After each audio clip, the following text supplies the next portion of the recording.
ஆடி மாதம் ஸ்டார்ட் ஆனாவே போதுங்க, கடா வெட்டு, குலதெய்வ கோவில், காது குத்து, பொங்கல் வைக்கிறது, ஒரே சாமி பக்தி மூடில் தான் இருப்பாங்க வீட்டில் எல்லாரும். அந்த மாதிரி நாங்களும் போன இடம் தான் படைவீடு ரேணுகம்பாள் கோவில். அங்கே எங்களுக்கு ஒரு சின்ன வேண்டுதல் இருந்துச்சு. அங்கே போயிட்டு நாங்களும் நல்லபடியாக கோழி அறுத்து பொங்கல் வச்சு அங்கேயே சமைச்சு சாப்பிட்டு குடும்பத்தோடு அம்மன் நல்லபடியாக தரிசனம் பண்ணிட்டு வந்தோம். அந்த வீடியோ தான் நாங்கள் இப்போ பார்க்க போகிறீங்க.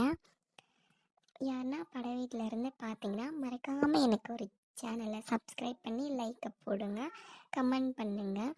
ரொம்ப சக்தி வாய்ந்த அம்மனுங்க. யாருன்னா பக்கத்துலேயே இருந்து பார்க்காம இருக்கீங்கன்னா மறக்காமல் வந்து பார்த்துட்டு போங்க. அங்கே வந்து செம்ம கூட்டம் அப்படி ஒரு கூட்டம். ஏன்னா நாங்கள் போனது வந்து ஆடி லாஸ்ட் வெள்ளி. செம்ம கூட்டம். அதுவும் இல்லாமல் பொங்கல் வைக்க வந்ததுக்கு மெயினே பொங்கக்கூடையே நாங்கள் மறந்துட்டு வந்துட்டோம். அதை எடுத்துகிட்டு வந்து பொங்கலுக்கு வைக்க கல்லை பிடிச்சி பொங்கலை வச்சு கோழி அறுக்க ஆளை பிடிச்சி கோழி அறுத்து அங்கே சமைச்சு சாப்பிட்டுட்டு ஒரு வழி ஆயிட்டோம்.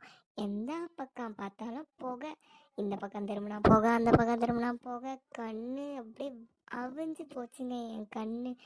அம்மாவும் நானும் தான் சேர்ந்து பொங்கல் வச்சோம். அம்மா எனக்கு இன்ஸ்ட்ரக்ஷன்லாம் சொல்லிகிட்டே இருந்தாங்க, நான் அப்படியே செஞ்சுட்டு இருந்தேன். பொங்கலை வச்சு முடிச்சாச்சு.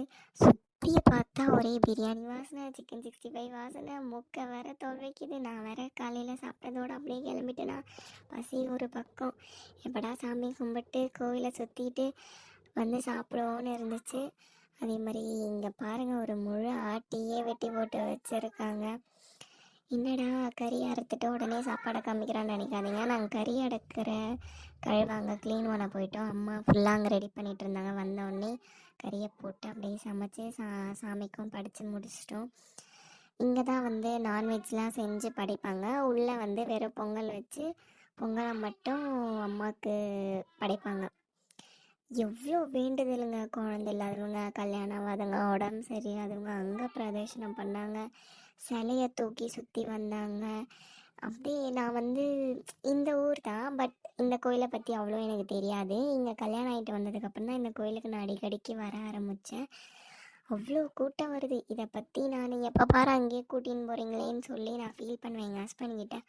அன்றைக்கி வந்து பார்த்தா தான் தெரியுது, அவ்வளோ கூட்டம். என்னமோ தேர் திருவிழா மாதிரி இருந்துச்சு. கால் வைக்க கூட இடம் இல்லை. உங்களுக்கு பார்த்தாலே தெரியும். இந்த வீடியோவில் பாருங்கள், ஒரு ஃபுல்லாக நீங்கள் மெயினாக பொங்கல் வைக்கணும்னா ஃபஸ்ட்டு பொங்கல் வைக்கிறவங்க பின்னாடி நிற்கணுங்க. அப்போ தாங்க உங்களுக்கு அடுப்பே கிடைக்கிது. அந்த ஆடி சீசனில் ஃபுல்லாக நல்லபடியாக பொங்கலை வச்சுட்டு அப்புறம் அம்மா வந்து கோயிலை சுற்றி வரலான்னு சொல்லிட்டு நானும் அம்மா மட்டும் கோயிலை சுற்ற போயிட்டோம். ஹஸ்பண்டும் என் சிஸ்டர் எல்லாமும் ரூமுக்கு போயிட்டாங்க.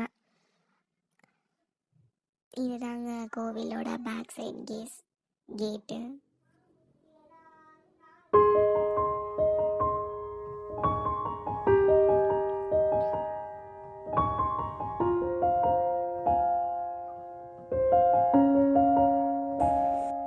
இந்த சைடில் இருக்க வந்து சிவன் கோவில் இருக்கும்.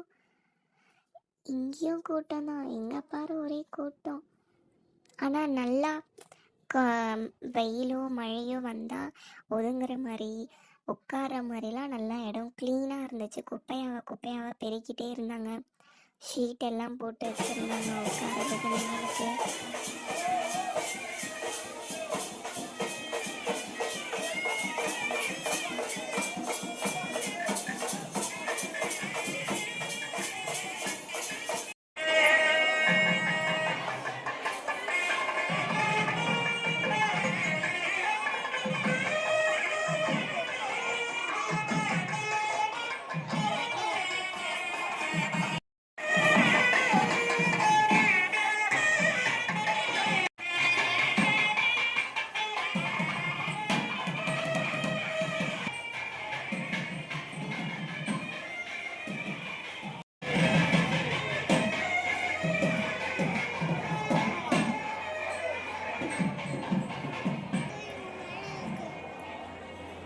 மேலே இருக்கா?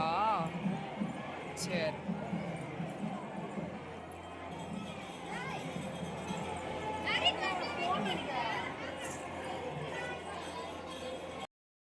நானும் அம்மாவும் கோவிலை சுற்றிட்டு அப்புறம் குடும்பத்தோடு வந்து சாமியை தரிசனம் பண்ணிவிட்டு ரூமுக்கு போயிட்டு சாப்பிட்டுட்டு கொஞ்ச நேரம் உட்காந்துட்டு அப்புறம் நாங்கள் வீட்டுக்கு கிளம்பிட்டோம்.